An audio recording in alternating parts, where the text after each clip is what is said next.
LPG संकट को पूरे देश में हाहाकार मचा हुआ है। इसका असर गरीब और कमजोर तबकों के मिडिल क्लास, आम घरों, रेस्टोरेंट, हॉस्टल्स और कमर्शियल यूजर्स पर बहुत बुरा असर पड़ रहा है।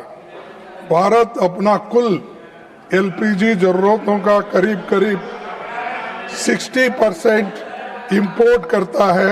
इसमें भी 90% इंपोर्ट्स स्ट्रेट ऑफ हॉर्मुज के। राज्यसभा में मचा तांडव, खड़गे और नड्डा के बीच भयंकर लड़ाई। राज्यसभा में एलपीजी संकट को लेकर कांग्रेस अध्यक्ष मल्लिकार्जुन खड़गे और केंद्रीय मंत्री तथा सदन के नेता जेपी नड्डा के बीच तीखी बहस हुई। एक और जहां खड़गे ने तमतमाकर मोदी सरकार पर सवाल उठाए कि उसने पहले से कदम क्यों नहीं उठाए, तो वहीं नड्डा ने कांग्रेस पर आरोप लगाया कि वह संकट के समय देश के शांति प्रिय लोगों को भड़का रही है और अराजकता फैला रही है। दरअसल राज्यसभा में शून्यकाल के दौरान बोलते हुए खड़गे ने कहा कि एलपीजी संकट की वजह से पूरे देश में हंगामा मचा हुआ है। इसका बहुत गंभीर असर गरीबों, कमजोर वर्ग, मध्य वर्ग, रेस्टोरेंट, हॉस्टल और कमर्शियल इस्तेमाल करने वाले लोगों पर पड़ रहा है।